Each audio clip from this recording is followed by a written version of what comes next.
for Toffoli. Here comes Tyler Toffoli again. Drago through the lane. Back in. Scores! Oh, baby, what a goal! Did you see that move? Tyler Toffoli, second of the... And after 22 years, Raymond Moore! And then Ronaldo! What a goal by Cristiano Ronaldo! Sensational! All right, ladies and gentlemen, from our mama's basement to yours, it is the Sports Junkies podcast. We are back for episode 8 of the podcast. Wow. That's Franco. I am Joey, and we are collectively depressed is what's going on right now with us. But hey, we're gonna get through this. We're basically gonna rant for 40 minutes about the Canadiens, and that's that. You know, we're gonna use you, the audience, as our therapy. Yeah, for real. Fucking disgusting. So obviously, those of you who've been paying attention, the last 2 games lost to the Calgary Flames from Montreal Canadiens, and 2 very important games, 4 very important points that they just failed to convert on. Yeah. Now, some of you may say, well, you know, you should really be looking at people being games behind and not being, you know, points. Because at this stage of the game, you know, unless the Canadiens are going to lose 10 games in a row, which is fucking possible. Yeah, we've done it in the past. You know, we should be making the playoffs, and that's a 10. I don't give a shit. We're playing like hot garbage right now. Fucking garbage. So we need to figure this out. By we, I mean the coaching staff needs to figure it out, and the players need to figure it out. So, give me your assessment on. You know what you think about? I guess the last 2 games. I mean, are you hopeful for Monday anyway? No, I think we lose again on Monday. You think so? Yeah, that's how disgusting we are. It's like it's literally garbage. I don't know what else to say. Like after seeing those 2 performances, do I have hope we're gonna win on Monday? Nope. Well, what gives me confidence to say, oh, you know, on Monday, yeah, you know, we're gonna come out. I think the only chance we have is if Allen stands on his head and plays like a god and he steals the game. I think that's the only way we win, because we cannot play regular hockey and win. We can't. I don't know what the fuck's going on. We just can't. It's garbage. It's depressing. Well, I mean, if we want to try to assess things, I think there's really, for me anyway, there's a couple of things that I see kind of in game that, you know, whatever. I mean, all the analysts are like, "Oh, there's no fight, there's no this, there's no that." Okay, But yes, there is. I understand. There's nothing. It does not look like the guys end up wanting to give that extra bit. I can tell you right now, they are trying. Okay, I'm not saying they're not trying, it's but not like you're not trying. The thing is, there's something I missing. understand that there's not that extra push. There's not that extra. I will hurt you, or there's not that extra like. Don't come this way. There's no feistiness at all going on. There's no fight back. There's none of that. Now, I have not been a big fighting for me, I think fighting probably has to stay in the game of hockey. That's a totally different conversation for another day. I'm not saying you have to go out but I'm not start saying exactly. But I'm not saying that they should be going out and fighting. But there has to be some type of you know, puck battles. You have to make sure that you're literally taking away, you know, you're coming out of the game with 60% of the puck battles won. Especially when you lose a battle against a guy that's 5'8". Yeah, and you're 6. Like, come on. That's my issue. But also my bigger issue is that pretty much every system I've ever played in, you know, when I got old enough to play with systems, right? I mean, when you're in, you know, novice and Adam and Pee Wee or squirts and mites or whatever you want to call that. There's a little bit of this is how you get the puck out. This is how you break out. You whatever. Play ping pong. You play ping pong. But you're not necessarily, you know, maybe at the more, you know, at the higher levels, you know, you're starting to implement a little bit of systems, but, you know, basically Bantam and onward is when I really think about, serious systems, because at that point you're 14, you're 15, you're 16. You can figure it out. You understand how systems should be working and then why you're doing these things. I think, honestly, this is a whole development thing that I would love to discuss, but I think for younger kids, the reason is they don't understand why they should be doing that, versus when you get to a certain age, you're like, oh, I understand why this specific player or this specific thing that coach is asking me to do is going to, you know, result in a better performance. But anyway, ever since I've been playing systems hockey, it's pretty much always been if you're in the defensive zone, and sometimes in the offensive zone as well. If you're in the defensive zone and there's a puck battle, I don't care how many guys are in the puck battle for the other team. We have to have that many plus one. Yeah, always. Yeah. Always. It doesn't matter who. And it's not one guy like just chilling. It's like one guy like hitting the other guy, trying to take the puck away, or at least trying to close in or close the space or do something or shield someone from going somewhere. Whatever it is, there's always a plus one in there. The other night, I saw a puck battle. I mean, obviously I can't pull it up, but it was on the power play. There's a puck battle. It's 1-on-1, and a Calgary guy comes in, right, to fight for a 2-on-1. We have two other guys, but the two other guys are acting as like support, like in the support role where if the puck comes out, we might get it. They were bystanders. You need to have someone there being support. Okay, you have to. It's not like you don't have to have someone there. It's just you have to understand the circumstance. You're down goals. You're on a power play. You need to fucking get the puck back. Do not be waiting for the puck. It's two guys in minimum, plus one. Maybe that plus one could be support because you're on the power play. But to me, there always has to be one extra guy. And so I don't know if there's a lack of communication. I don't know if Ducharme in the room just cannot speak English and the guys just don't comprehend what's going on. But these guys have been playing hockey for 15 years at an elite level, probably because they're between the ages of 20 and 35. They've been playing. Some of them have been playing in the NHL for 15 years. Yeah. You can't tell me that they don't know what they're supposed to be doing. Yeah, no, you cannot tell me that Eric Staal disgusting. doesn't know what he's supposed to be doing. Sure, he's new to the team, but at the same time, Jesus Christ, you've been playing this game for 25 years at an elite level. Let's figure it out. I understand what you're saying, but when I watch the game, it doesn't look like they know how to play hockey. It looks like they're lost. The thing is, NHL systems are not that different from each other. They're not. Okay, It's just tweaks from team to little team. Adjustments. It's all little. That's what it is, and that is the little details are what every single coach says, every single player says, every single GM, every president, everyone who knows anything about the game of hockey. They always say it's a details game. Whoever makes the least mistakes, whoever's better on the details, whatever. Okay, well, figure it out. Be better on the details. I can tell you one thing. Daryl Sutter, make sure his guys are good on details. Yeah, he fucking drills it to them. Because otherwise, your head's coming off. Yeah. Or you're sitting in the stands. He doesn't give a shit who you are. Yeah. And I think for the last maybe 10 years, I think this organization has been missing that. A person in whatever position that says, I don't care who you are. If you do not play the way we want you to play, whether you've been on the team for 10 years or whether you've been on the team for 3 months, I don't care. You're in the stands. See you later.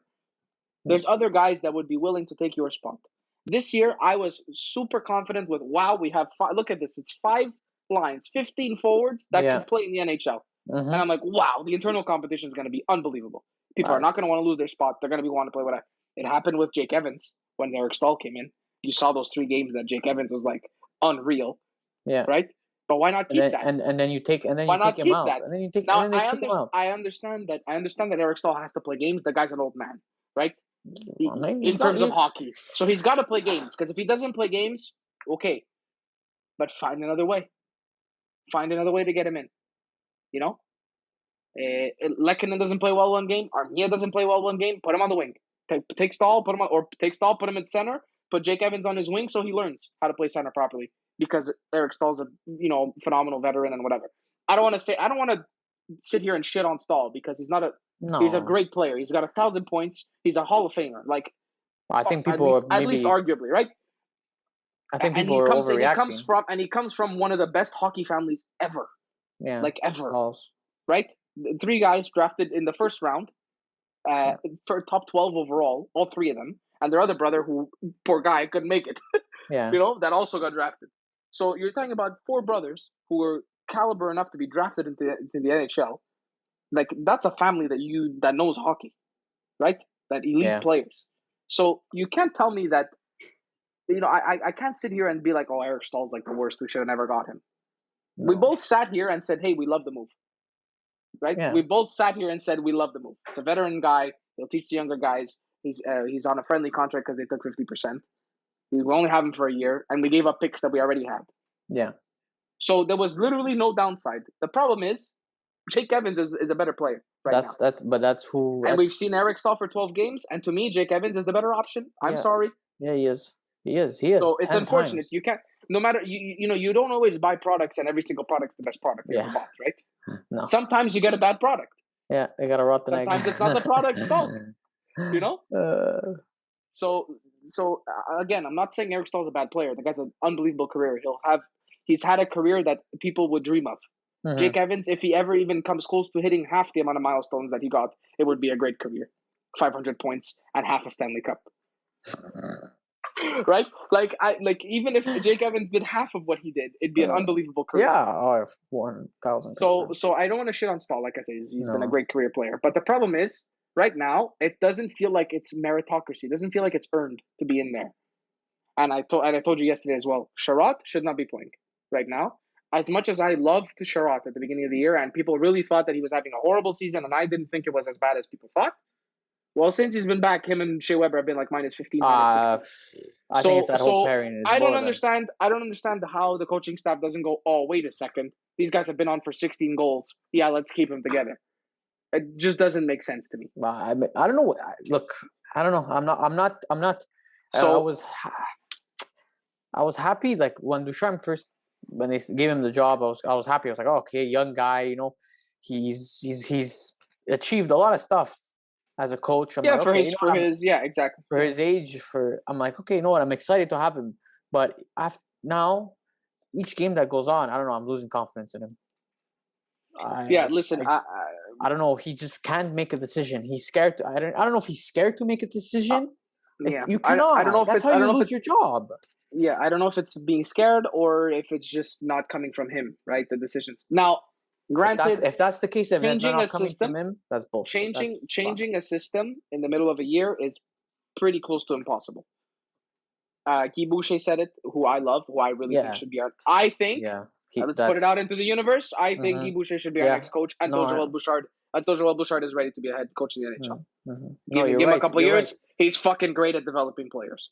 Guy Boucher, you're right about that. Guy Boucher, for me, defense first, yes, which fits our style for the past fucking 20 years because we haven't done anything offensively, right? We haven't had a point scorer since freaking, Kovalev, but even before Kovalev, like Vincent Dafus was the last guy who had like actual points for a goddamn team, right? Or like Richer or whatever. That's like 90s. So for me, Guy Boucher fits the style that we want to play, right? Defensively, lockdown, whatever. If we want to be that defensive team that has offensive flair, fine. That's the guy you want, sure. That's my next guy until Joel Bouchard gets here. But he said. Sorry, this is what I was going to. Go ahead. Go. Say what you were going to say. I was going to say, didn't he bring Ottawa to the conference finals?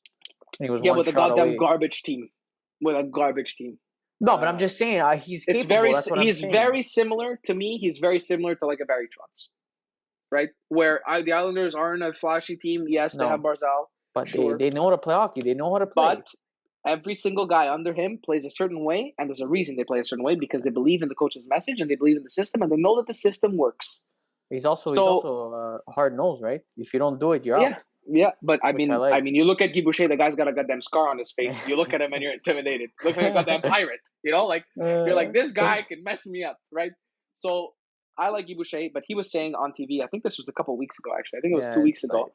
He was saying when a coach gets changed in the middle of a season, he says you take one thing offensively, one thing defensively, and one thing on each of the special teams. Yeah, and then you try to focus on that. That is it, because you cannot do anything more than that. You take one thing offensively that we're doing. Yeah. Let's say your forecheck, instead of being a passive 1-2-2, where you have a guy, pinching that comes in to close at the red line. Okay, you switch that to a 1-2-2 where the guy closes at the blue line. More aggressive. Right? You switch that one thing to be an aggressive forecheck on the offensive zone.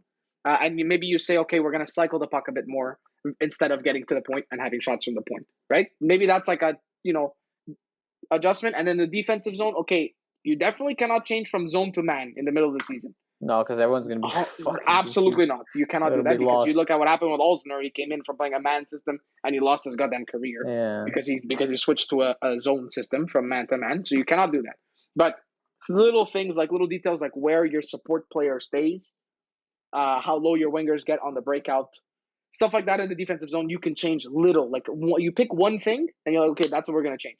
And on the special teams, you can change maybe, like I said, like an umbrella. Okay, we're gonna have one guy on this side instead of that'll be your main threat. I think what Burrows did at the beginning with having like Weber, a Suzuki be on his strong side, and come up, that kind of thing. That's like that kind of one thing you change on the power play. It was working. It gives you an extra threat, right? And then the PK is the PK. I mean, every NHL PK is literally the same, so it doesn't really matter. So basically, you're looking at one thing for each of the things, each of the situations, and that's it. You cannot change a whole system. It just doesn't make sense to do that. To change your whole defensive coverage, defensive zone coverage, to change the way you're breaking out, it doesn't make sense. So you change one thing in each. And so I think he fell victim to that, Ducharme, as in this does not look, to me, this does not look like the system he used with Team Canada. This does not look like the system he used with the Halifax Mooseheads. Does not at all. So to me, he's probably just trying to survive. He looks lost. Right now, he's doggy paddling. Like, he's just trying to get to shore, man. But you know what's going to happen? We're not going to make the playoffs, and he won't have a job. Lose his job. Yep. Because in all honesty, you cannot keep him. Take the risk and do what you have to do. I don't know. But he can't. But I'm telling you, you can't change it. It's going to get worse. I'm not saying change it. I'm like, there's certain like coaching decisions that he's. You're saying to sit guys like certain guys out. Yeah. This guy deserves to play. It's your team. Take control and live with the consequences after. 100%. I don't understand why Weber has not gotten arrested yet. He's scared. I don't know. Weber has not gotten arrested, and as good as Shea Weber has been in his career, as good of a leader as people say he is, as good of a person as people say he is, the guy is 35, 30. How old is he? He's 36. 36. You cannot expect this guy with 85 surgeries to keep up at playing 4 games a week. It's fucking impossible. It's impossible. I had guys in college that, okay, granted, once in a while they'd go out on the weekend, but the guys in college that I played with, I mean, these guys played 2 games in 2 days and they were finished on Monday. Practice, you could barely finish. You could barely finish the practice. That's Division 3. NCAA Division 3. You're talking about the NHL. It's the best players in the world. Yeah. You can't tell me like a 36-year-old could keep up. I think if he does that, he loses the room. I think Weber's going to be like, yeah, fuck you, I'm done. Fuck this shit. I don't know, man. I think I don't think Weber's stupid enough. Why? I hope not. I hope not. Do that. I really don't think he's dumb enough to do that. Now, we don't know, right? We don't know. I don't know. I don't know what's going on. If there's something internally that's a problem. I did find it very odd, by the way, that Corey Perry had an A. No, I like that. I don't know if you noticed. I noticed. I like that. I saw it at one point, and then I kind of just I was like, yeah, me too. I saw it. I was like, okay, whatever. Is that an 8? I had to rewind. Yeah, I was like, whatever. TV. And I didn't rewind. I just watched, the 2 periods. I did not watch the 3rd period. Granted, on Friday, I didn't watch the 3rd period. I'm gonna disclose it to everybody because I went to play golf and I have to be up at 5 a.m. So I took a snooze. You didn't miss me. After I knew that we were pretty much out of it. Which is a problem. The fact that I can go to bed knowing that we were going to lose the game is a problem with a whole period left to play. It's fucking disgusting. It's a problem. It's a problem. So like I have some stats here in the Canadiens' the last 10 games since April 7th. Mm-hmm. Without taking yesterday's game into consideration, we're 3-7 in the last 10 games. Yeah, because we lost all in regulation. Yeah. Now is when I would take some overtime points. Yeah.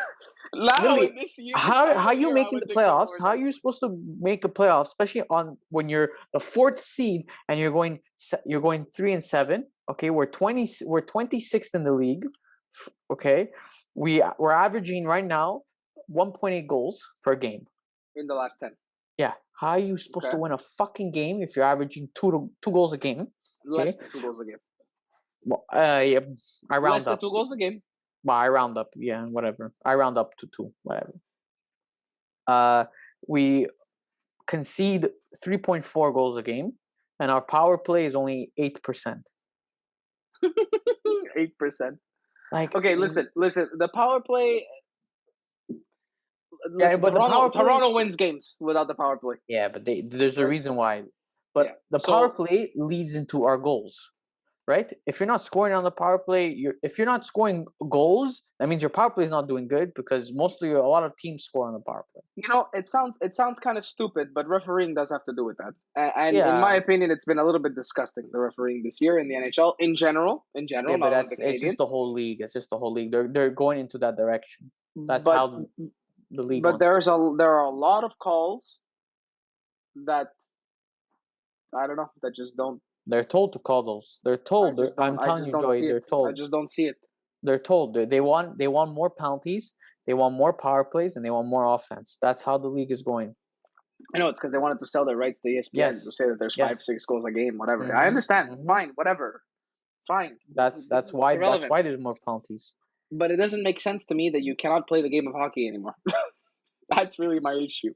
Is that you're looking at guys that you're hitting, You know what's or happening? you're moving a guy and you're like holding. It's exactly like soccer. They're taking out the sport. They're taking the sport out of the sport, right? They're making it about business, right? They don't care. They don't care about. Yeah. That's how I see But it. the thing is with soccer though, it's like it's a really long game and it's not the same type of situation, right? When you get a yellow card, like it's not like soccer is handing out red cards willy nilly, No, right? As far as I know, the stats don't indicate that red cards have gone up.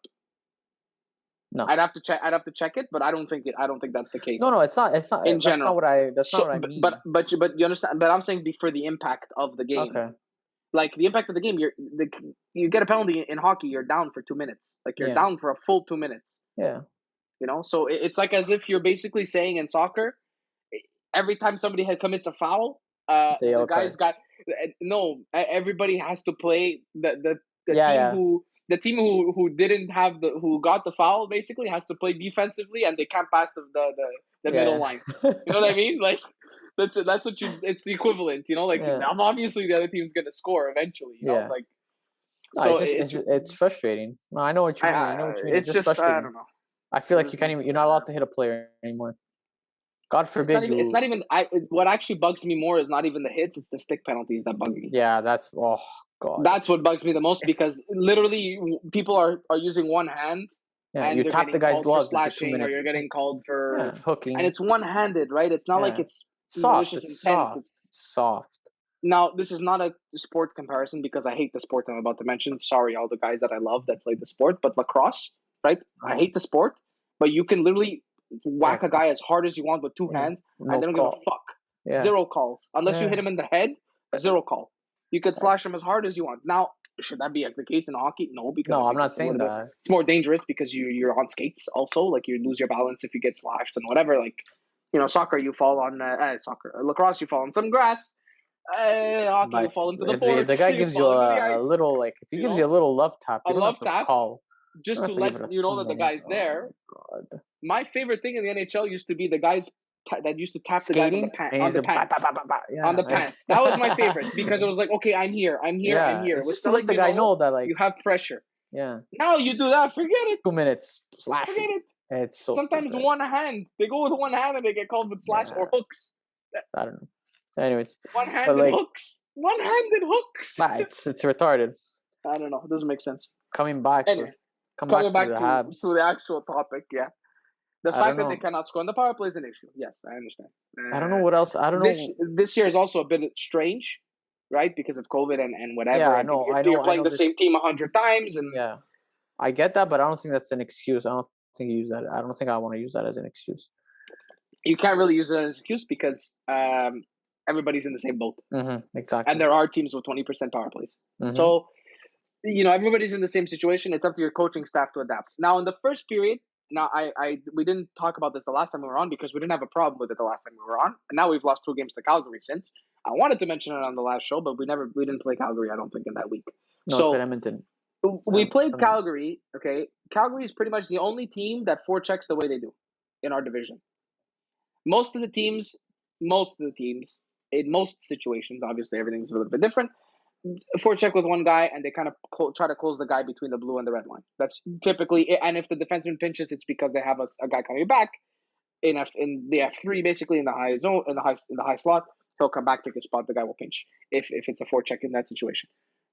Calgary tends to send in kind of an extra guy every once in a while. Like they kind of have press this high. rotating. They have this rotating pressure where they have a high press, and it's basically like you're playing against a 2-man forecheck almost. It doesn't look like it all the time, but just the way they come, it feels like you're getting pressured by 2 guys at once. So for me, that's a coaching adjustment. I'm sorry, you've played the same team 8 times. You need to figure out how to break a 2-man press. They figured us out, but we Right? can't figure them out.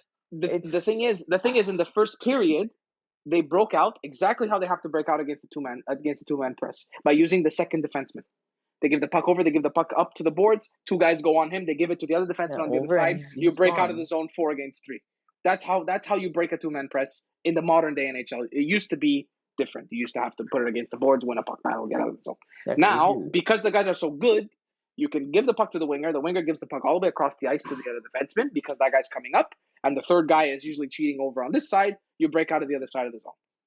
Either like that, or you have to have some type of lob pass or some type of long play that you can use, like that PK Subban used to do a lot over the guys' heads and whatever. Now a lot of guys started to use it, and now it's not used anymore. For a little while, pretty much PK invented that little flip, and it. And listen, I won't say invented, but he used it a lot, and it was good. And then people planned, and then people game planned against it, and now it's no longer in the league because it's just an easy play to stop now, right? Mixing it in once in a while is fine. Right? Yeah. That's you can do it once in a while. Anyway, point is that's a coaching adjustment. So to me, the fact that you're not making a tiny coaching adjustment, there's a problem. Like it doesn't make sense to me. How you can play the same team 8 times, and the last 4 times they played you the exact same way and dominated you. You're getting dominated 4 games in a row by the same team. It doesn't make sense. Something's it's going the NHL. on. It's supposed to be the most fair league in the world, and it is. Something's going on. Something's wrong in the dressing room. I'm telling you, there's something that we don't know. Listen, we're missing Brendan Gallagher for one. That's honestly that's reason number 1. We are. But earlier in the year, we couldn't blame injuries, right? No. Right now, the problem is we have 5 guys injured. Yeah. Right? It's tough now. Now it's getting. We had an issue when Sherratt was injured because our defense was fucking horrific when Sherratt was gone. And I thought really that showed how good Sherratt actually was. Not that he was good, but that he was actually a it's because he balanced everything got balanced, right? Yes. So he was an important part of the defensive core, whether you like it or not. Whether he was playing his best hockey, no. Was he better last year? Absolutely. Yeah. But at the beginning of the year, to when he got injured, you saw the difference. I'm sorry, in our team, you saw the difference. Yeah. And it wasn't only in the record. It was the way we played. It was the way we got out of the zone. It was the way we were juggling pairings. It made a difference. Since he's come back, he's been absolutely horrific. It's the worst tough. He's had a tough time. So, to me, okay, fine. He's coming back from injury. Give him 3 games. Like, really, a guy coming off from injury, for me, pretty much in any situation, I'm giving you 3 games that you can play as bad as you want. Because 3 games, it basically happens in a week. So I'm going to give you a week to get back into playing shape. Yeah. Getting back and getting your legs back and whatever. It's 4 weeks now he's back. 5 weeks he's back. Like, that's that long. I think he needs to sit. Nah, they won't. I'm sorry. He needs to sit. They won't sit him. And now we have the kind of relève that's there. Because Kulak should be playing. Because Kulak, until the time we got Merrill, he was awesome. Has been solid.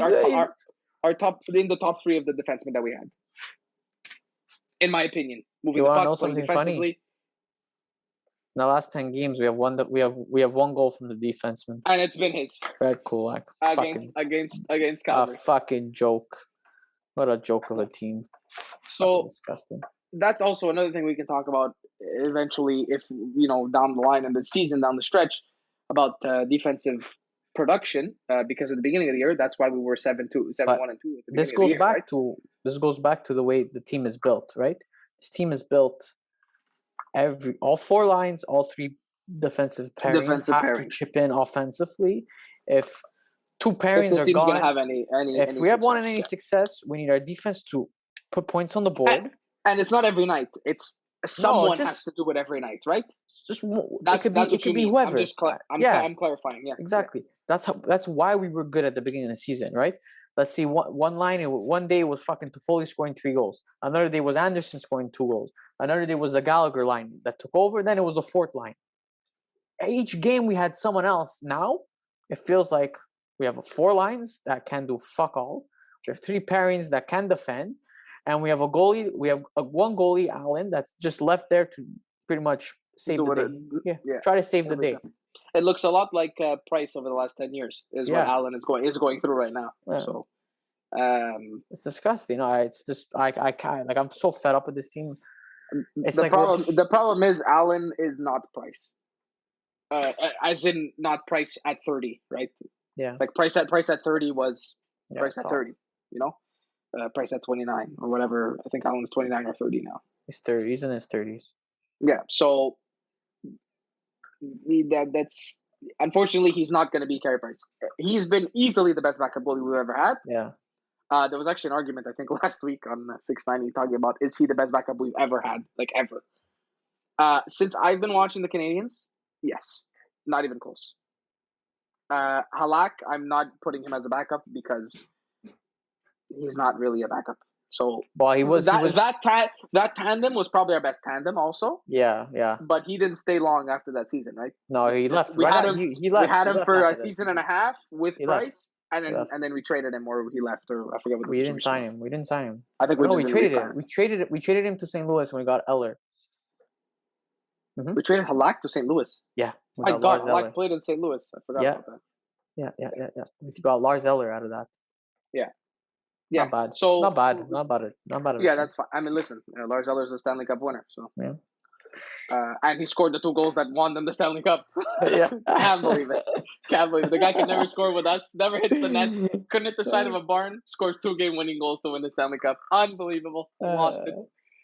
But anyway, I forget. I don't even know where we were anymore. We're kind of all over the place in this episode. I think we were so frustrated. Yeah, no, we were talking about like how Allen's been left out to dry.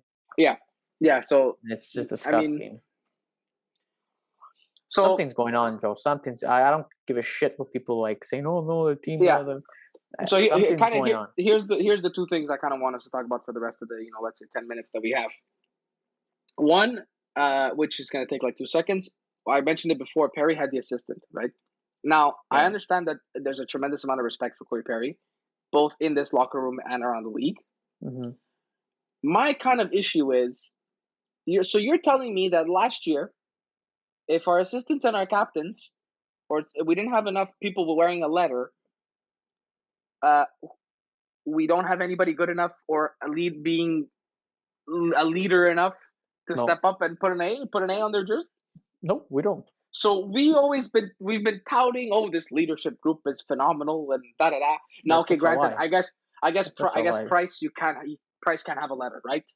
No, right? Because in reality, like before then, it was kind of like Price and Gallagher were the guys the team was built around, kind of thing. Well, the spine,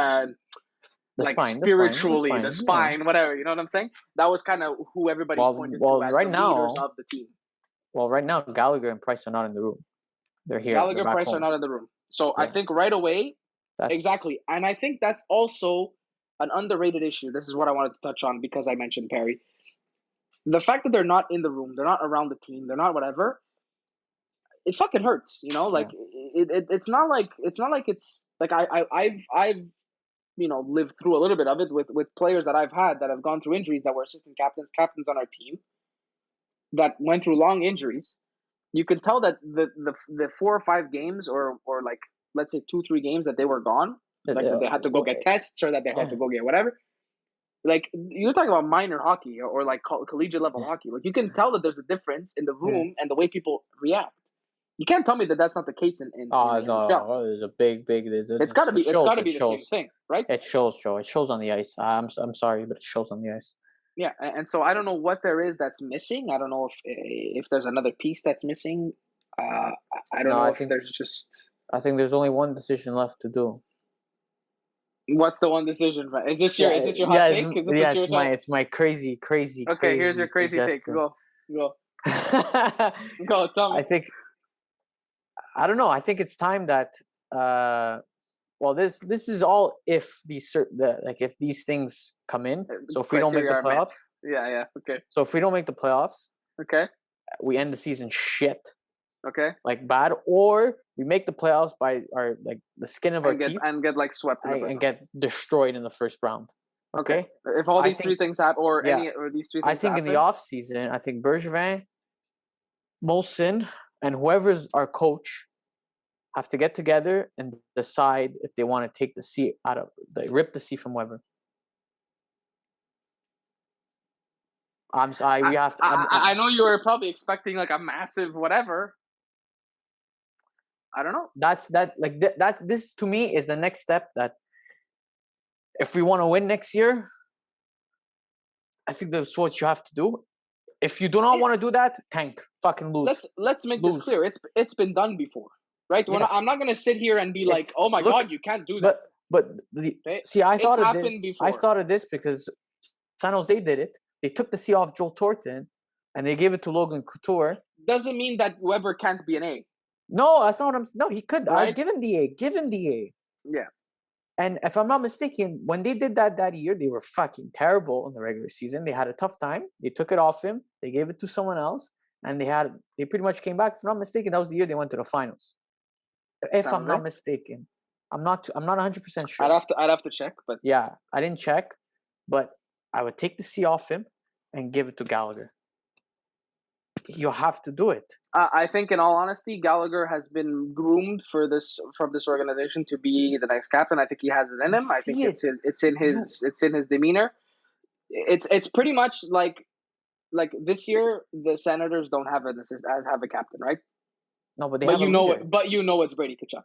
Yeah, you know it. It's Brady Tkachuk. So Gallagher was never a captain, but Gallagher's a captain. It was kind of that was the situation. No, for sure. For me, unless they were going to give it to Price like they did with Luongo, and I personally no. I'm a goalie, right? And I don't think that. No, you don't need to. You don't need to do that. I don't think that it makes sense. He doesn't have to. He doesn't have to add that extra distraction on. Yeah, I just think exactly.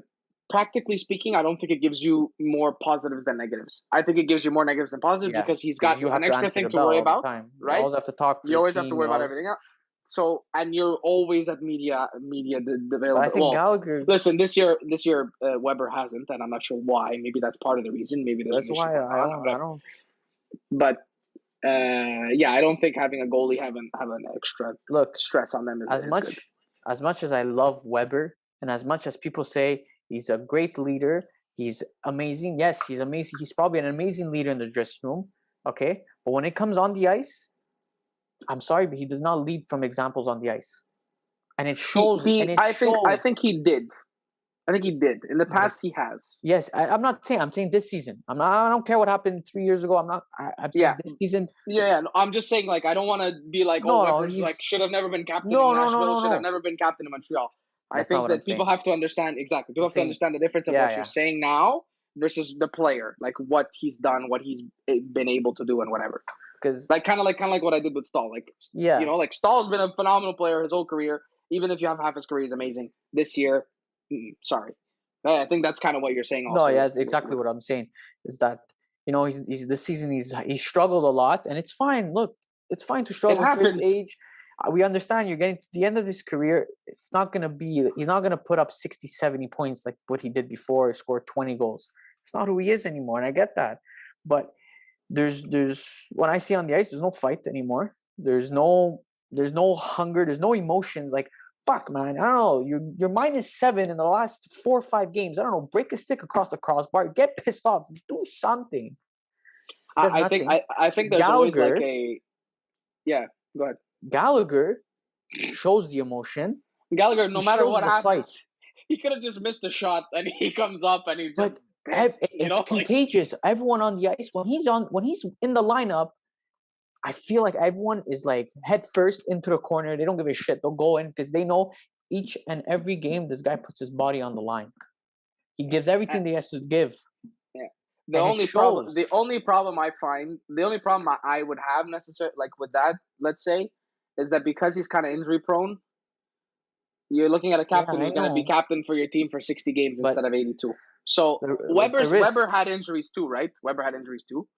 So I don't want to like completely say, whatever, don't do that. But I think you're 100% right. I mean, there's a reason we have a winning record with him versus without him. Like, it's just obvious. I would do it. And honestly, as an organization, I think it's fucking sad more than anything, the fact that one player has to be in the lineup for you to win games.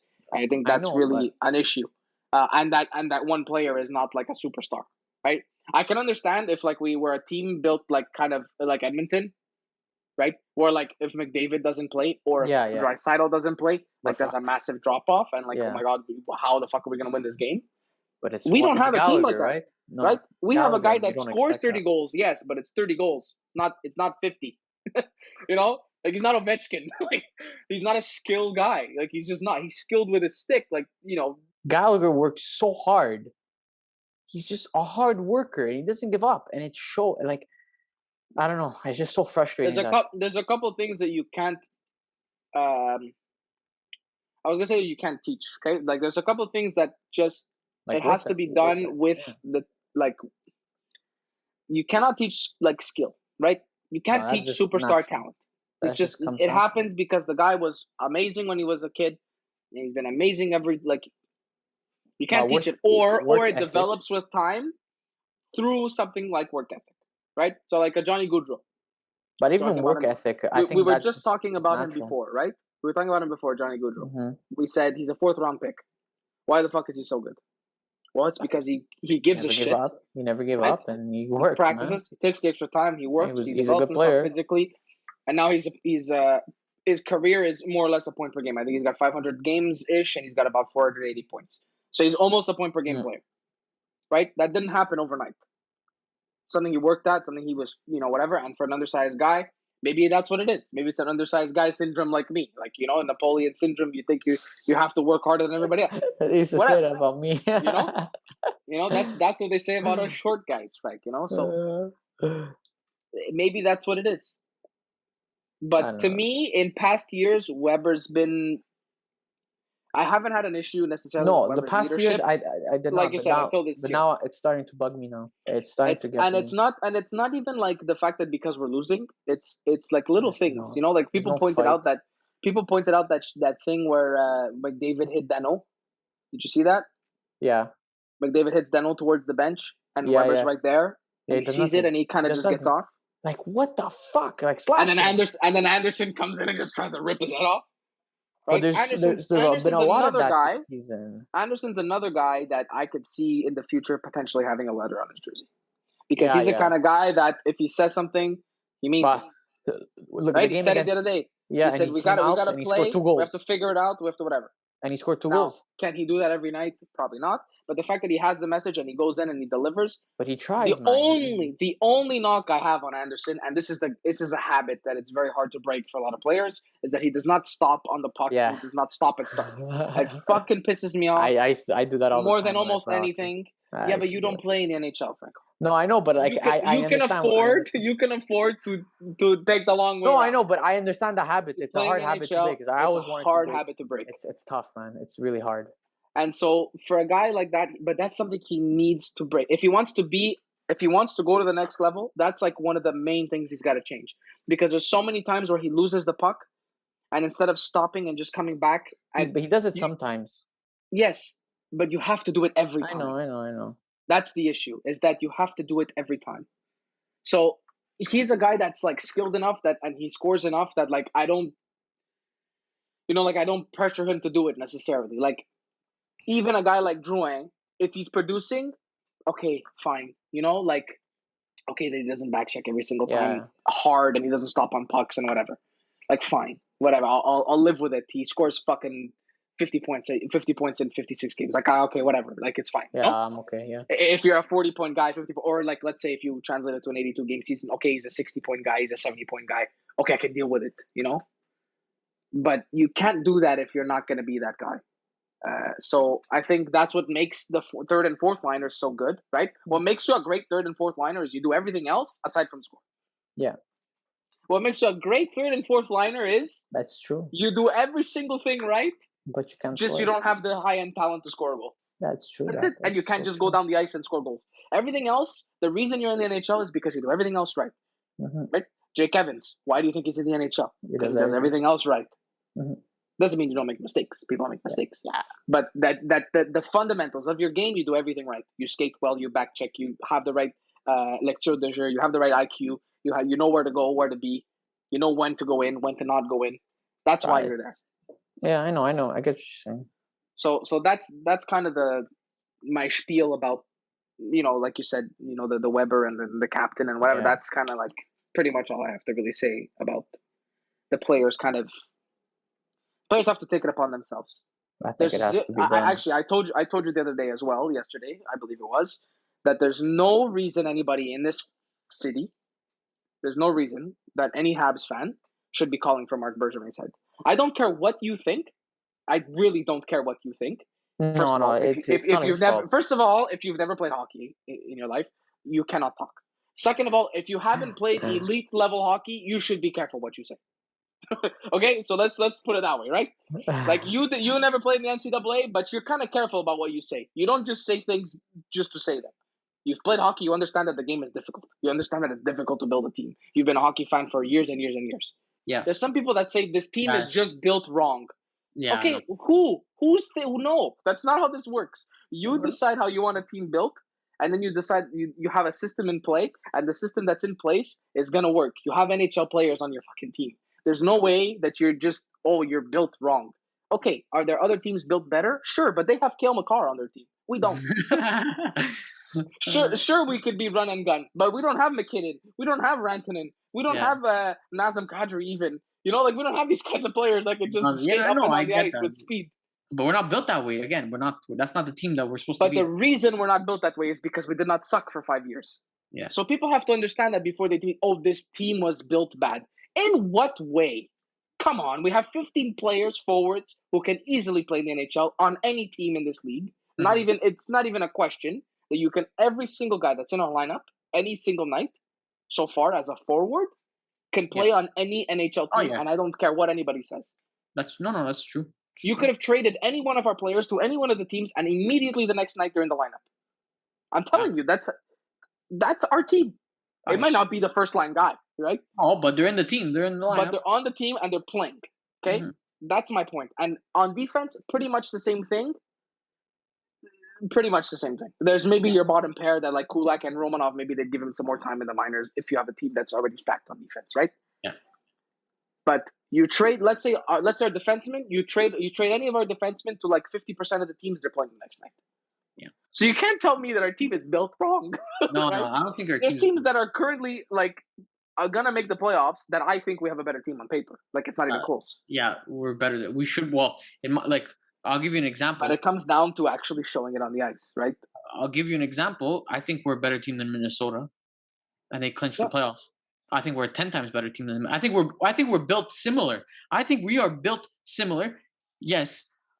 We don't have a Kaprizov maybe, but we still have a guy who can score like him, right? We have Toffoli and we have Anderson. Our goalies compared to them, we have the advantage. We have Carey. Yeah. They have Cam Talbot. Like even without Carey, Allen and Primo are better than them. Okay. Defense, we're built the same way. Defense, they have Ryan Suter. We have Shea Weber. Both old guys. They have Matthew Dumba, but I guess Petrie, right? Petrie. They have Jared Spurgeon. I don't know. Maybe Joel Edmondson. Maybe an Edmondson. Wise. But I understand. But the defense, we can be comparable to them. Yeah, they have a top. But then, tell me you get to the forwards and you don't say Montreal. Every single forward plays in their lineup. Yes, Montreal has a very good forward group. I think we're better, but we lack one little thing that they have, and they have that guy that when it comes time to play, comes time to score a goal, who'll put the puck in the net, and that's Kaprizov, and that we don't have. And that Joanne was supposed to be that guy, but he's not that guy, right? Not only him though. It's not all. Listen, I'm not putting this season on Joanne. No. Okay. But I'm just saying the reason why they're in the playoffs is because they have Kaprizov, who's fucking scoring and creating chances for everyone around him, right? Yeah. I'll give you an example, like Toffoli. I think the closest thing to Kaprizov is probably Anderson for me on our team. Not the same player at all, but the same. I understand what you're saying. You need a goal, whatever. You want him going to the net. That's who you want. But see, the Kaprizov could do both. He could set guys up. He create chances. Yeah. In terms of a creator, Drouin is probably our most creative offensive player. He's supposed to be that. Yeah. So, like an example, like a guy like Toffoli, he's not a guy who creates. Finishes. He's a finisher. He's a finisher. Exactly. Anderson, he's a guy who creates individual chances for himself. Yeah. Who'll drive the net, who'll for himself. But that's what we're missing here in Montreal. I think our only in that case, if you want to say they can do both, the players that we have that can maybe do that, like I would say Suzuki's another guy. Our Suzuki. You know what? I just thought of it too. I mean, I could probably put Tatar in that category, but he's older and not as dynamic as Kaprizov is. Yeah, I don't know if he's capable. Kaprizov's 200 plus pounds. Yeah. No, guy's a fucking beast. The kid's a beast. He's 5'9", 205 pounds. That kid's a beast. So like that's what I'm saying. There's versus Tatar is 5'9", and for everybody's reference is 174 right now. So it's not the same. Pretty much the whole point I was getting is that we're lacking that game breaker up front. Yeah, we don't have a game breaker. That's all. Now the issue is Kaprizov is not an easy player to come by. Yes, he got drafted, but he got drafted, like we mentioned them the other day, he got drafted because nobody thought he was coming over, basically. Yeah. So he only got drafted late because nobody thought he was coming over. Otherwise, people in the NHL anyway knew. I didn't know he was good, but people in the NHL, from what I understand, knew he was good. They just didn't want to draft him because the guy's playing in the KHL. You don't know. In the third round, take the chance. Fifth, I think it was. He went in the fifth round, but I'm just saying you're in the third round. Take yeah, I guess. But anyway, point is, you're right. We might not have a game breaker, fine. But I think on paper we're the better team. I don't think there's much of a question. I think defensively we're similar. Maybe you can say that they have the edge because of Matt Dumba. He's a little bit younger. He's more dynamic than maybe Petrie and the other guys are. But you can look at their forward group as a whole and think that our forward group is worse than their forward group, and you definitely cannot look at the goalies and think that they have better goalies than us. I'm sorry. Again, everyone has to work in that team. Everyone has to chip in, and it's exactly the same for us. Everyone has to chip in. It's that lately we're fucking terrible. No one. It hasn't been there. Like, just think of this. They said this before on Anti-Sham, like after talk when they talk about the Canes. They said that imagine if we did not sign Toffoli and Anderson. Holy fuck. And Corey Perry. We would be in trouble. Oh, add Perry. Okay. Those three guys, from what I understand, have 42% of our goals, our total goals this year. We would have been fucked. We'd have been last. We'd have been worse than Ottawa this year. I'm telling you that. Well. No. 42% of our goals, take that out. We'd have been worse than Ottawa. Yeah, but you also have other guys playing in those spots, though. You're giving them more time, they're going to score more goals. Like, if you give Tatar, like Toffoli's minutes, I don't think he would. You know what I'm saying? Like, I don't think he has 24 goals. I don't think he puts up 24 goals. No. In a shortened season, no. In a longer season, yeah. I think he's in the 20s and whatever. So I understand what you're saying. You know, that's kind of the downside to things. Listen, we touched on both of those things that I wanted to touch on. The A, you know, the character. Everybody worrying about character and character. I think if there is one knock on Bergevin, it's that. It's the fact that you say character, and somehow your teammate doesn't have character. When I look at all the guys individually, right? Look at all, like, just off the top of my head, okay? The guys individually, if I look at them, Shea Weber, right, has been around for 1,000+ games. By anyone that you've ever spoken to, amazing leader, great guy, man mountain, right? Individually, right there, okay? Then you look at Edmondson, right? Or I'm talking about just the guys that I'm thinking off the top of my head. Won the Stanley Cup, character guy, right? Fights, stands up for his teammates, good defensively. Who else are we looking at? Corey Perry, assistant captain for the Ducks, Stanley Cup winner, pedigree, always been an elite player, always been a character player, fights, defends his players, does whatever he has to do to win the game. Josh Anderson, hits everything that moves, wants to play, wants to score. When he says something, he means it.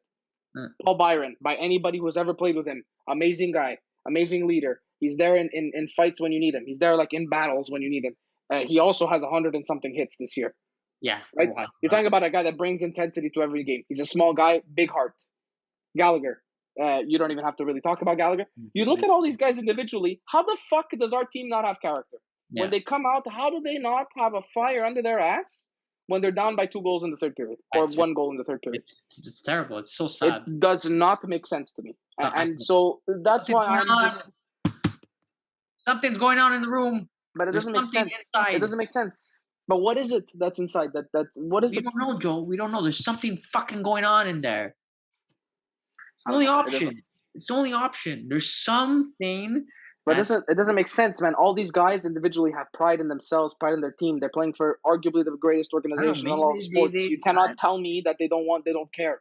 Maybe they say fuck you to the coach. But how the fuck do I know? How do you know, man? You're not in there. You're not in there every day. Do you think that the guys actually liked Claude Julien? I think they got fed up. Do you think it's a possibility that people liked Claude and liked Kirk? I think they probably liked them, but I think I felt the team got like kind of like soft and like probably used to. They got comfortable under him, and he wasn't like giving them like accountability. He's kind of an old school guy where like I said, meritocracy wasn't there. Veterans played more than young guys. When he did punish people, I think that's when people were like, whoa, what's going on here? And then forgot he lost. Whoa, you haven't done this for 3 years. Exactly. But no. Put the tar in the stands, you know? But it's like when you punish a kid that's been acting out for the past 5 years, and then you punish him, he's going to freak. He's like, what? Whoa, you never did this before. What's going on? No, I'm not listening. And you lost him. At that point, you lost him. So I think that's what happened with the Canadiens. And I think Ducharme was... Well, ask me how it's any better now. No, but Ducharme is a part of that. So the players, I think they feel the same message coming through, and they're like, "No, I want nothing to hear with this shit, man. Nothing. I want nothing. I tell you, if they get someone new, like you said, Guy Boucher. So you gotta really hit a total reset then. Oh yeah, I'm telling you. The thing is, Ducharme is not a bad head coach. And in no. Listen, I mean, I guess maybe not everybody's meant to be an NHL coach, but in any level that he's been in, he's won. Yeah. By all accounts, he's a great tactical coach. Anybody that I've heard speak about him, great tactical coach. Great with young kids, right? I mean, he coached juniors all fucking life. Yeah. So tell me how he's not getting the best out of Suzuki. How he's not getting the best out of Kotkaniemi. I understand it's a short season with a ton of games, but tell me how these kids are not playing to where they should be playing. I don't know, man. I have no idea. It really doesn't make sense. I feel like I personally, now listen, you told me the other day, and I think you brought up a great point. I think we should tweet it as well. You said, and I don't know if I necessarily agree with you, but you said the worst thing that could have happened to us was that we went into the playoffs, we beat the Penguins, and we almost beat the Flyers. Yeah. You said that was the worst thing that happened to us because now we thought we were great. I'll tell you, we took one step forward, and now we're taking 2 steps back. And it's what I said was right. I think that was the worst thing that ever happened to us. In my opinion, I actually don't think that's the worst thing that happened to us, but I understand the thought process. Okay, you have a gap. You have such a big gap between Weber, Price, and then in the middle, it's very like, and then the young guys. It's just there's too much of a gap. You're saying to be a contender. Yeah. It's okay, like, what are we? What are we? We don't know what we are, right? Like these. Look, I don't know. That's how I feel. It's like, are we going for it? Are we winning? But then you have Suzuki at 21, you have KK at 20, and you have Jake Evans at 24, and you have Romanov in the lineup, and you're like, okay, so then are we supposed to lose? Are we are we supposed to lose? Are we supposed to win? What are we supposed to do? Going on? But then you have Weber, Price, Gallagher that say, no, we're here to win. But then KK and Suzuki are like, okay, but we're here to learn how to play hockey. We're here to make mistakes. And yes, we're going to lose games. Whatever. And then you just got guys in the middle like Lekkinen saying, the fuck do I do? Like I've been here a while. I'm a good player. What do I do? Do I get out or do I stay? You know, like that's I don't know. That's right. I understand what you're saying. Honestly, that's a very good point. I don't think I can really refute that. I think the issue is with this team on paper. Yeah, we're not. I think we're not supposed to be an We're a contender. Right? I get that. Yeah, like I said, individually, I look at all these guys. We brought in 6 goddamn Stanley Cup winners. That's never been done before. Yeah. The last time that happened was like in '84 or something. Like that's never happened before. That GM said, you know what? This team is good now.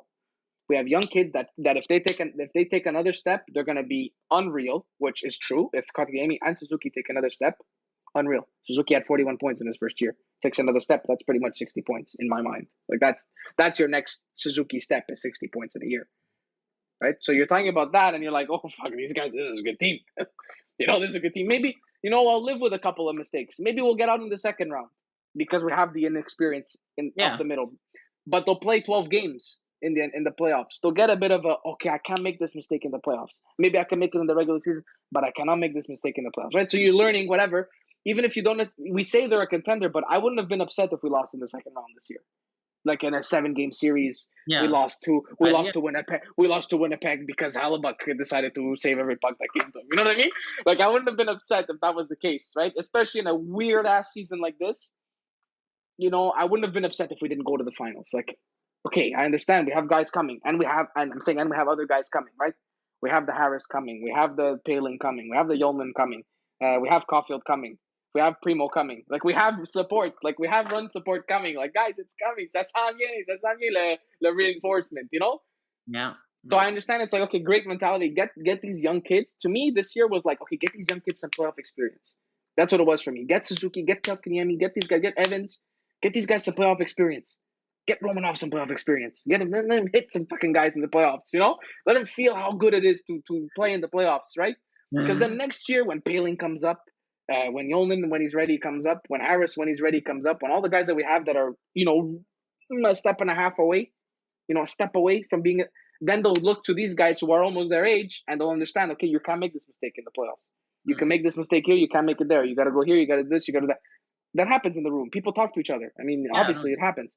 A freshman in a Division I school is always gonna, talk to the senior, and the senior is always gonna tell the freshman, hey, you gotta make this play. This is a play you have to make at this level, right? Like maybe before it was a play that they didn't have to make because they were so talented and whatever. Now they get to the NHL. Okay, you have to be at this. Like you have to be low enough in the zone if you're a winger. As a center, you have to curl low. Mm-hmm. You can't cheat. You can't be at the top of the slot in your own defensive zone on a breakout. You have to be almost in your blue paint, right, on a breakout. It's just the things like you cannot get away with these things in the NHL. So that's what your veterans are supposed to tell your young players. Which is why I come back to we added 6, 7. How many Stanley Cup winners do we have on our team? I don't know. I lost count. How does it make sense that these guys are not showing these guys the way of how to play the game properly? There's something's wrong. That's all I can say. There's something seriously going on that I just can't understand. I cannot fathom how this team, again, on nights that we score first or on nights that we come out whatever and then we can sustain the thing. We're one team, and then as soon as you get scored on, that's the issue. It's as soon as we get scored on. So the other day we were like, oh yeah, I was like so happy. I was like, oh my god, thank God we scored first. I sunk in my seat and I was like, oh wow, we got the first goal. We scored first. I was like, okay, we won. We scored first. Primo looks okay. The defensemen don't look like they're gonna shit the bed. Like okay, it looks okay today. And then we get scored on, and it's like everything just like the air out of your tires. It's like you will run over a pothole and you've lost your tire. No, I don't know. So there's got to be something that's going on in the room. There's got to be something that has to be done, I think, in the room. Coaching adjustment or not, I blamed a little bit of the coaching adjustment on the Calgary games. I think that if they can, all they have to do is play like they did in the first period for 60 minutes. That's it. We weren't even like dominating them. We were just the better team. You just have to play like the better team for 60 minutes. That's it. And if you lose, well, you lose. But at least you played better than them for 60 minutes. You have to make that commitment to say, I'm gonna give all that I can give for 60 minutes, and that's it. Like whatever happens, happens. Play within our system, play within ourselves. Don't do shit that you're not used to doing. Play 100%. Now you bet your ass on Monday they're gonna come out like flying in the first 5 minutes. If they don't, man, I'll lose. No, 100%. They're coming out flying in the first 5 minutes. The problem is everybody's sticks are gonna be held really tight because they want to be scoring goals. They want to get the first goal in the first 5 minutes. They want to get on the board, fuck these guys, hit everything, blah, blah, blah. And the problem is if we don't score in the first 5 minutes, the first 10 minutes, maybe if we don't score in the first period, what happens in the second? Right? Fuck, we haven't scored. What's the problem? You let in a bad one. You let in a squeaker. Allen is not at the top of his game. You have 3 fucking shit calls in a row by a ref, and you have power play, and they score a goal. You're fucked. You lost the game. It's over. It's finished. So we're going to see what happens tomorrow night. Yeah, I think yeah, go. No, I was just gonna say I think we went over like an hour. Yeah, we literally went an hour when we were supposed to. I texted Franco earlier today, and I was like, Frank, we're gonna do 30 minutes just ranting on the Habs, and that's it. We ended up ranting for about 70 minutes total, but we're gonna chop some of it up, and hey, it's gonna be up hopefully by tomorrow night in time for the game. Yeah. And yeah, I guess we'll see. We'll see which team comes out. I guess is all I could really say. Huh? We get the good team that comes out. Not the bad one. We didn't even talk about Caulfield. Do you want to talk about Caulfield? I think we'll save that for Monday. Let's hope he's in the lineup. Okay, we're gonna end on a freaking phenomenal note, guys. Okay, I'm gonna show you the goal he scored in practice today. Okay, so all of you looking right now, this is what we need. This is what we want to see in an NHL lineup. I mean, in 20 years of me playing hockey, you're gonna see it in slow mo. I have never seen a human being do this. Look at this. I mean, that's just not fair. That's retarded. That's just not fair. He's even like, fuck. Look at his face. Look at his face. Now, I understand it's practice. I understand Primo probably wasn't trying his hardest. But like I said to you earlier, I cannot name you more than 3 other guys on this team that can do that. In my head, Suzuki could probably make the same move. Tatar could probably make the same move. No, that was wild. No one else. That's maybe that's it. You know, like I think Tatar's hands and skills, like fundamentals, are underrated. So I think he could, if given a bit of time, that's a one of a kind. But I'm pretty sure Cole did that on the first try. That's a one of a kind. I don't think he tried that 4 or 5 times before he got it. I think he got it on the first try, just by his reaction and his, that's a one of a kind. So you're talking about a guy who's got a absolutely unreal skill level. So we'll end it at least on a positive note. Let's hope we see him in the lineup somehow or another tomorrow. Please. We are missing a bunch of guys. From what I understand, if Drouin doesn't feel better, he's not in. Tatar should be out. Byron should be out. And I believe there's another player out as well. Obviously, Gallagher out. So we've got 4 forwards who are in our top 9 day in and day out. They are not in the lineup anymore. So we got to figure out somehow to replace him. You want to know why Drouin's sick? Why? What happened? Oh, no. Spiked his drink. Spiked the Franco spiked the drink because he wanted to see him scratch. So all the Habs fans, you guys should come and thank me. Yeah, well, I don't know if we should thank you because we lost every game since he's been out of the lineup. Fuck him. Man. Listen, this is also another conversation that I'd like to have another time. Just the fact that a guy that's as skilled as he is, whether he's playing at his best or not, commands a little bit of extra defensive coverage. So to me, when he's on a line with someone else, if he's not producing, well, in my mind, it's probably because he's being covered properly, right? So, again, that's another thing that we can talk about another time. I don't think we have time for today. I think we're done. I think we're ranted out. So very high quality episode. Thanks for joining us this Sunday Sunday night, I guess. And we'll see you soon. Again, if you haven't checked us out on Twitter yet, it is Junkies Pod. You can also just search Sports Junkies Podcast. Don't forget to give this video a like because that is what helps us get the word around. And obviously, if you haven't subscribed yet, go ahead and subscribe. And we'll see you guys next week. Yeah. Ciao. Thanks, man. See you later. No worries. Ciao.